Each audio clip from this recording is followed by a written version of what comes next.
Hey everyone, Shebim here and welcome back to the G1 Climax Festival. This is our first proper episode of matches for episode number 2 in playlist terms. This is a massive one, it's going to be so great tonight. So tonight we have 4 massive matches for you. First of all, representing Group A, Kenny Omega takes on Jay White. Next up in Group C, Cody Rhodes versus Hiroshi Tanahashi. Then in Group D, AJ Styles takes on Tetsuya Naito. And finally in Group B, Kazuchika Okada takes on Shinsuke Nakamura. So without further ado, let's get straight into our opening match. And here he is then making his first appearance in this tournament. Kenny Omega, desperate for the early points. Of course, there's only 3 matches in each group for each person, so obviously you're going to want to get as many points as possible. I'm hoping there's not going to be draws, but there is a possibility of draws, is there? If there is a possibility of draws, then we probably will have to have some sort of buffer match. Of course, the top 2 will go through. We might have to do it depending on victories against each other and that sort of stuff, but we'll figure that stuff out as we go along. But first of all, Kenny Omega. And here is Kenny Omega's opponent then. It is Switchblade himself, Mr. Jay White. Really came out of nowhere this year, didn't he? He's just been such a massive part of New Japan. They really saw a future star. They developed him fantastically well. And here we go then, the G-Max Climax. The G-Max Climax? The G1 Climax Festival begins. Oh, straight away, running knee strike by Kenny Omega. Almost took Jay White's head off. Insane. He wiped him completely out there. That's elbow in the gut there by Jay White. And now, yep, Kenny Omega takes control once again. Like I said, both these guys will be desperate to get this opening point. Of course, the other 2 guys in this group are Minoru Suzuki and Jeff Cobb, who are both pretty strong as well. They'll be on the next episode. So essentially, every single episode will have one guy from each, one match from each group. Sorry. So of course we've got A, B, C, and D. It's just so strong. I just can't. It's just insane, isn't it? I mean, yeah, Suzuki and Cobb make up the rest of this group. Shibata and Balor make up the rest of the Okada Nakamura group. Ibushi, Ishii, Tanahashi, and Cody, of course, in Group C. And then Styles, Naito, Jericho, and Zack Sabre Jr. in Group D. So really insane just how strong this tournament actually is. And I have a question for you out there, the people that are a bit more intelligent than I am with this sort of stuff. The Never Openweight Championship. Now, this is something I've been looking at recently. I don't quite understand. I've always, sort of from when I've watched it, I've never really looked into it too much. When I've sort of watched it, it's always been sort of fought for by quite strong style, heavy hitters, quite stiff wrestlers. And that's basically what I've always done as well. But I don't think that is the case now, is it? I mean, I believe that it's being fought for by, I think it might be Ospreay might be in there for this, for the next Wrestle Kingdom. So if you can tell me what warrants being part of that championship. I know originally it was made for more up-and-comers, wasn't it, the Neverweight Championship? It was a way to get those sort of guys on the roster, but I'm not quite sure now, to be honest, what the sort of, what we should be doing with that championship. Should it be for young up-and-comers? Should it be for strong style? I can't quite figure out the best way forward. Running knee strike by Omega just took his head off. Yeah, here we go. Kota Ibushi versus Will Ospreay at Wrestle Kingdom for the Never Openweight Championship. Never is an acronym of New Blood, Evolution, Valiantly, Eternal, and Radical. So it was designed for more up-and-comers to really, yeah, which was a... what am I looking at? There's a pin there by Jay White. Ooh, let's get the free count. Which featured young up-and-coming talents and outside wrestlers not signed to the promotion. Interesting. The project was officially announced on July 12, 2010 and held its first event on 24th of August.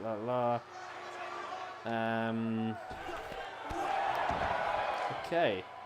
So it has sort of developed into... It has sort of developed into like a strong style championship. Yeah, there we go, yeah. Instead, though, it was supposed to be for those sort of people.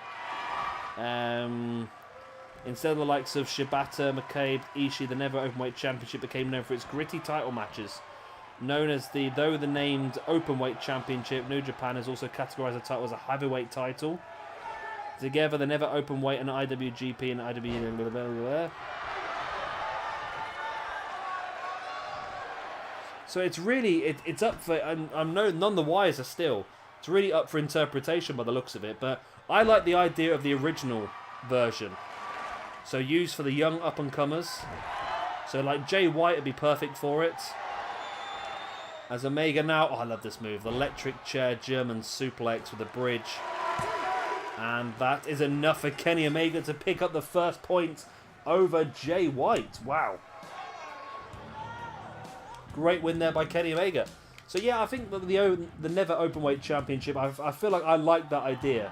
I like the idea of letting the young up-and-comers having a go. But I also like the idea of giving opportunities to other wrestlers around the world that are not signed with that promotion. I do like that. And that's something pretty cool we could look at doing. I've got some ideas for people that could come in for some random championship matches and showcase what they could do. So well done to Kenny Omega. Gets the first point of this G1 Climax tournament. Next up then in Group B, Cody Rhodes takes on Hiroshi Tanahashi. I take it back, I got it wrong already. This is Group C, not Group B. First up then is the American Nightmare, Cody Rhodes. And of course then Cody's opponent is Hiroshi Tanahashi. Tanahashi has been just a great, long-standing, fantastic member of the New Japan roster, hasn't he, for many a year. And it'd be interesting to see whether he ever would take up an opportunity to have a go in WWE. I mean, there's an early pin there by Cody Rhodes. It'd be interesting to see if he ever would consider that sort of run, wouldn't he, really? Coming towards the end of his... I won't say the end of his career, that sounds a bit harsh, isn't it, really? But... yeah, it's he's been going so well in New Japan for so many years. It makes you wonder whether they would just like that little change, that chance to showcase what he can do somewhere a little bit different. Although maybe a lot of the New Japan guys were looking at the situation with AJ Styles and the situation with Shinsuke and Nakamura to sort of assess what it would be like if they did move to WWE. And it's worked out pretty well for Styles. I think for Nakamura, he's done well, but I still don't think he's maybe done as well as he would like to have done. I don't think he's really been as dominant as he would have liked to have been, but still doing pretty well. There is a rumour knocking around, isn't there? Well, it's not a rumour. It's the truth, I suppose, isn't it? Cody Rhodes did say in an interview this week that he did refuse a move back to WWE about a month or two ago. He was offered the chance to go back and he refused it. Which is interesting. I mean, I don't blame him. I feel like the way WWE were and treated him originally, I don't think was great. So I feel like, especially with the stuff he's done with All In and that sort of stuff as well, if he's looking to do that sort of thing again, then I feel like there's a lot more for him away from WWE. And he did say in an interview shortly after leaving WWE that he was earning a hell of a lot more money now than he ever was in WWE, due to having his own merchandise and due to being able to do stuff like All In and do your own booking dates. You've got a lot more freedom over your career. You've got a lot more chance to rest when you need to. And a chance to see a lot more of the world rather than just being... Well, saying that, WWE see a lot of the world as well, I suppose, don't they? But it's a weird one. I don't blame Cody. It's his own decision. I feel like there was an opportunity for Cody, Omega, and the Bucks all to go to WWE at one point together. That would be something to consider as long as they brought him in as a stable. But whether they would be able to do that with copyright and that sort of stuff with New Japan, and it'd be interesting to see. I don't even know whether the Elite might just be their own thing rather than... Wow, Dragon Suplex there by Tanahashi. Oh, send it for a 1 count. Be interesting to see if New Japan own the right to the Elite, or whether... I don't think they do, because of the fact that they're using it in a lot of other places. So maybe it's just their own thing. I don't know.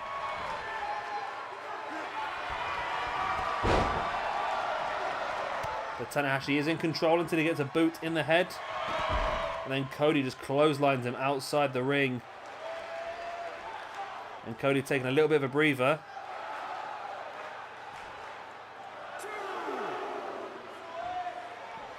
Tanahashi's back up to his feet, slides back into the ring. And catches Cody. How was Cody? He's not paying a lot of attention there, was he?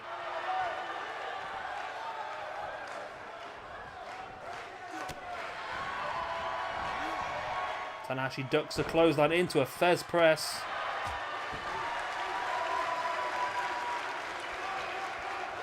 Tanahashi brings Cody back up to his feet. Nice, takes him down.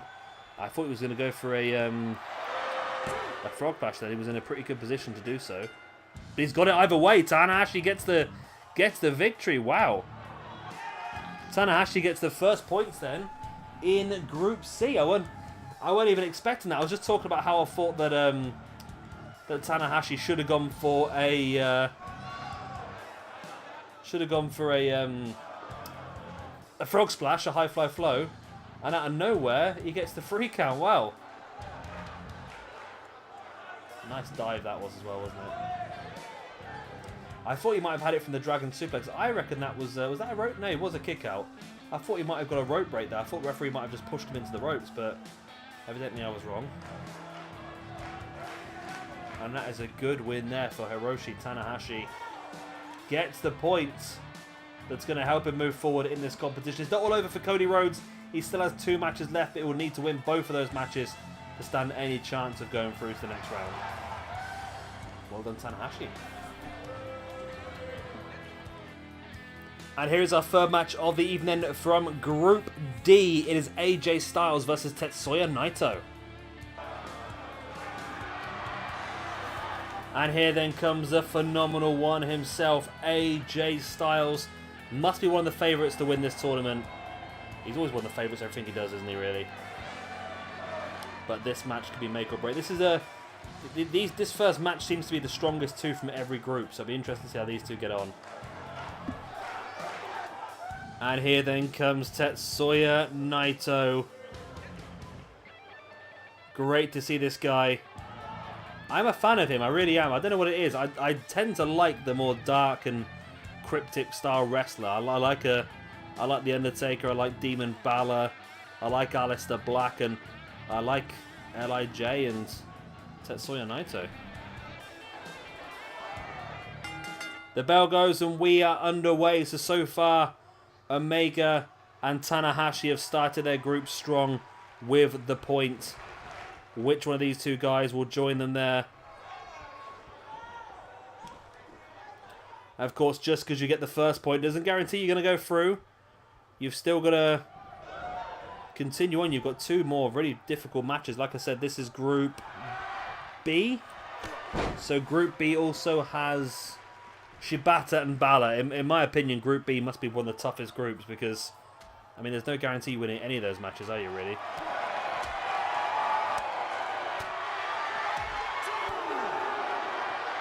Shibata, Balor, Naito, and Styles. That means we're going to get Balor versus Styles.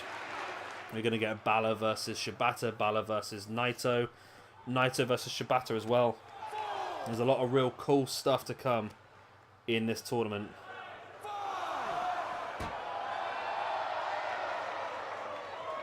As this match still continues on the outside.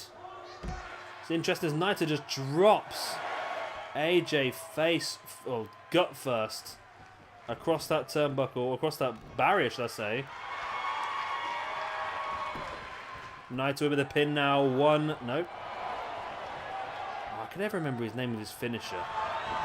Is it called the Tranquilo? It's not called the Tranquilo, is it? Because that's Almas, isn't it? I always do this every single video with not Despacito either, is it? Oh, AJ misses the dive. As I Google Naito and the word finisher to find out what it's called, because I might need it at some point. Finisher. Destino. I knew it was something along those sort of lines, but it doesn't really matter because he's locked into the calf crusher. Dead center of the ring. Is Naito going to tap? Will AJ get the first point? No, Naito breaks free with the elbows. Wow, Tanahashi's had his haircut. He looks really weird. Oh no, this is with his haircut, so I'm looking at the wrong person.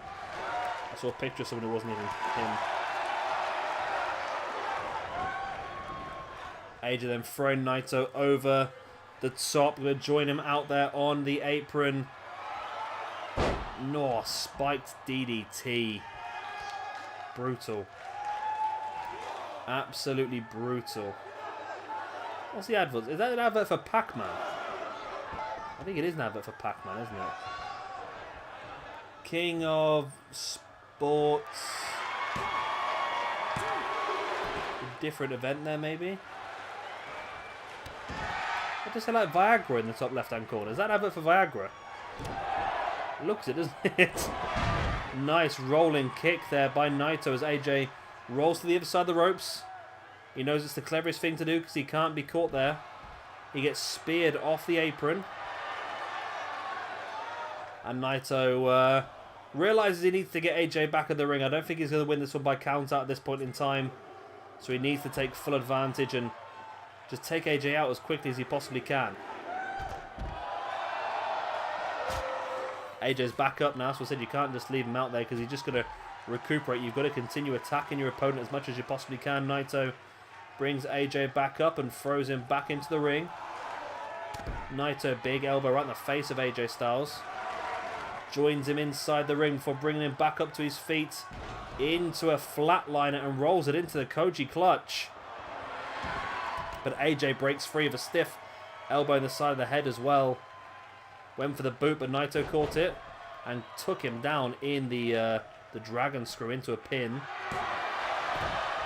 I don't think he really thought he was going to win the match there. I think it was just a case of just slowing AJ down, allowing Naito a chance to get his breath back. AJ though taking Naito up onto his shoulders into the Hiroshi out of nowhere. AJ now heads up to the top turnbuckle. Spiral tap maybe? No. AJ waiting for Naito to get back up to his feet before hitting him with the jumping Hurricanrana. Hooks the legs for the pin. Only a 2 count. Of course, don't forget we've still got one more match left for you in this video, and that will be the match from Group B. Okada versus Nakamura.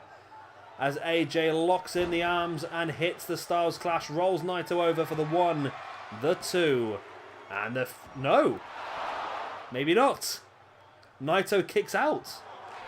I was about to say there's the 3 count, but Naito kicks out. AJ goes for some sort of springing move and completely misses, because that's how clever this game's targeting system is. And now does hit a couple of forearms into a Pele kick as well. Naito drops. AJ brings him back up to his feet once again onto the shoulders. Looking for a second Hiroshi of the match. Dead center of the ring. And surely AJ's got enough now to go for the pin, but no, he goes to try and extend some more damage on the legs, but Naito straight back up and now just pushing his boot into the face of AJ Styles.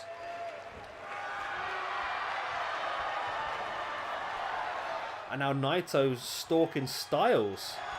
I thought Styles had this one won, and then all of a sudden, there's the Destino. There's the pin. 1, 2. Oh, and AJ kicked out as well. Wow, what a match between these two. This is what we're expecting from this tournament. Just high quality matches over and over and over again. There's some insane talent in this tournament, and putting them all against each other in this Champions League style, if you're into soccer or football, and putting them all together in these sort of matches is just insane. You get to see the best against the best. There's no jobbers in this competition. It's all just best against best. AJ now taking Naito up into that underhook brainbuster.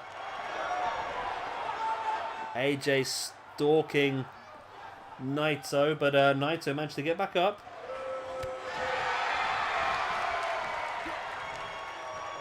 AJ taking Naito up. He's in a powerbomb position here.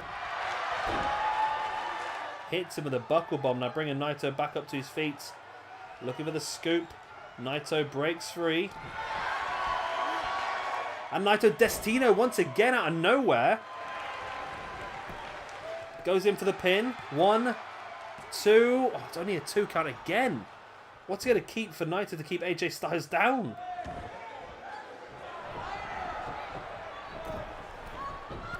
Naito up top. AJ middle of the ring. Naito big elbow.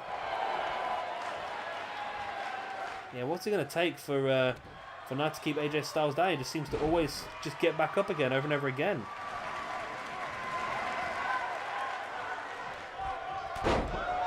Big elbows right into the knee of Naito. And AJ is in control now. Can he finish Naito off? It's been a great back and forth match so far. Hiroshi for the 3rd time in this match. And oh, just when AJ was going for it, Naito caught him with a boot in the head. AJ now sends Naito over the top rope. A forearm, then into a backdrop on the apron. As I've said many times in the past, that is such a painful thing because the outside of the ring, right there, that's solid steel framework. That's not bouncy wood like the middle part is. It's solid steel framework, so that's where the pain is going to come from.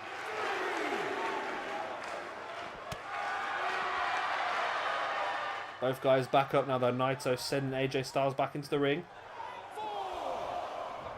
Styles is back up as Naito joins him. Stiff forearm. Naito now bringing AJ back up to his feet once again. Looking potentially for that flatliner Koji clutch again, I think. But AJ broke free into a pump handle gutbuster.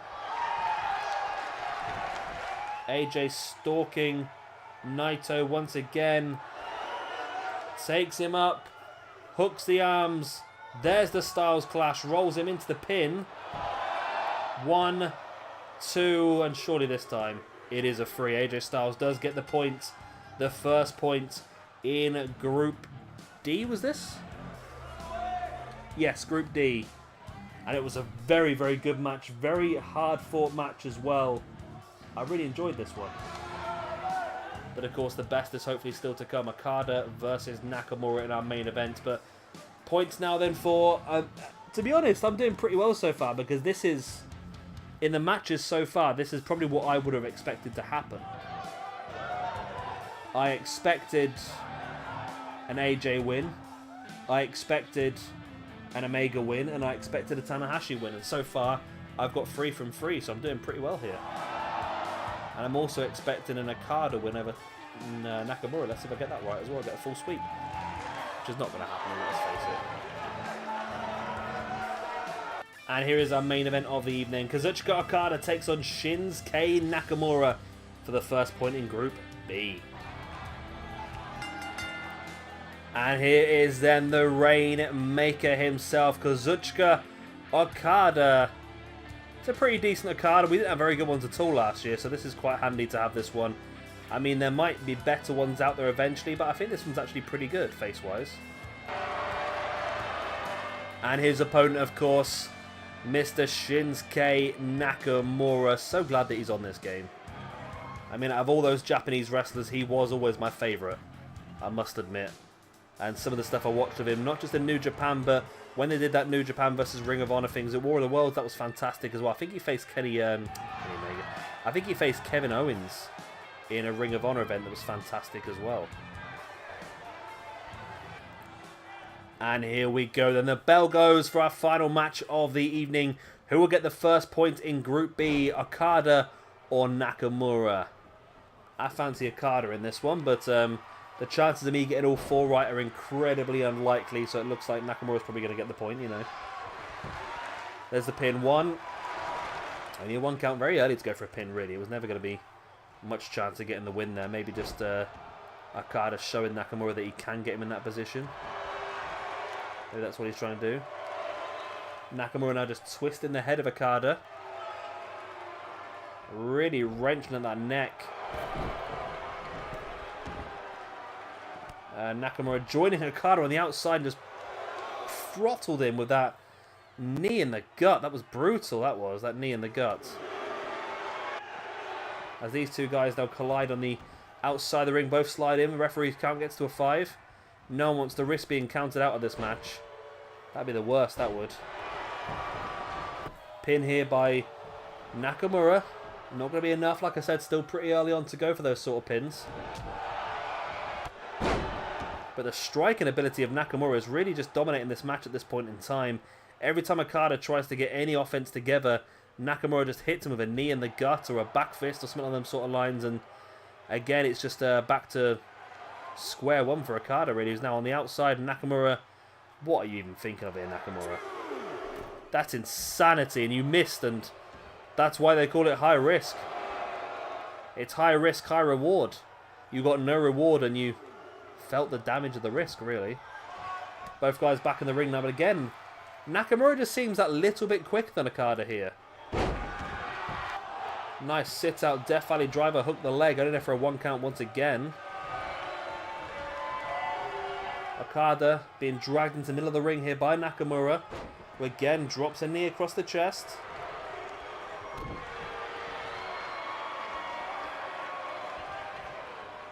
Nakamura now just twisting the head of Okada.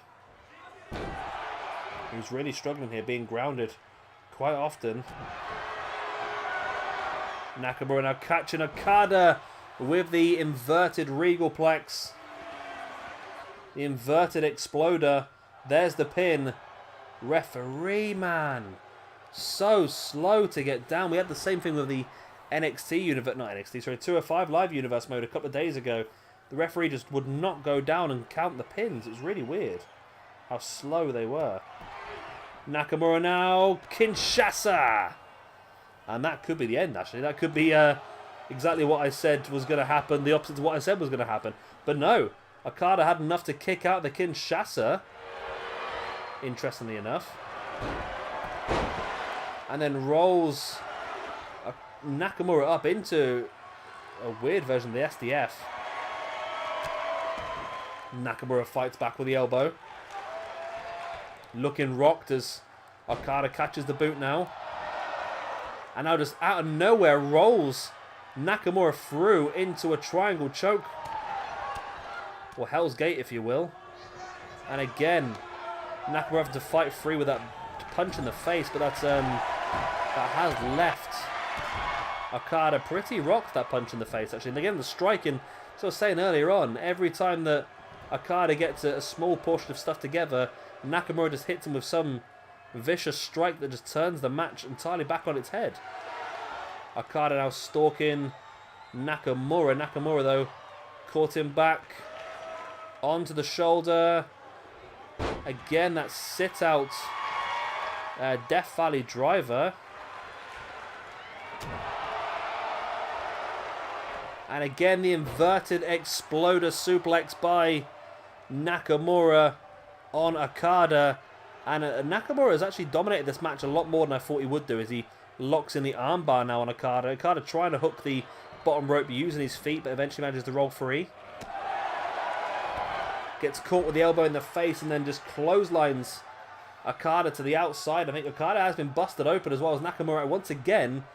High risk, high reward. This time he's going to get the reward. Nope. That's what you call stupidity, ladies and gentlemen.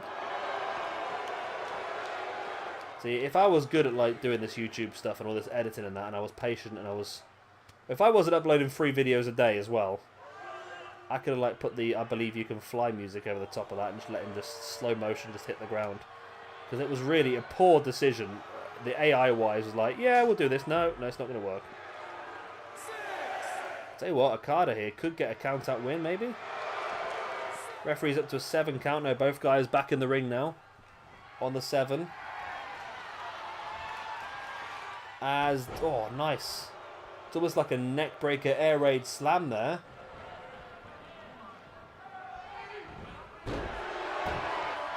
There's the pin by Okada. Oh, almost snuck it there as Nakamura reversed it. Nakamura got it. Wow. Out of nowhere, there was the back and forth pinning combination. I've never seen anyone get the win from that, to be honest. The back and forth pin combination, and Nakamura was able to just flick him through and catch him in that pin. Wow. Well, that's very interesting. That's going to open this group right up now then. Opens the group right up.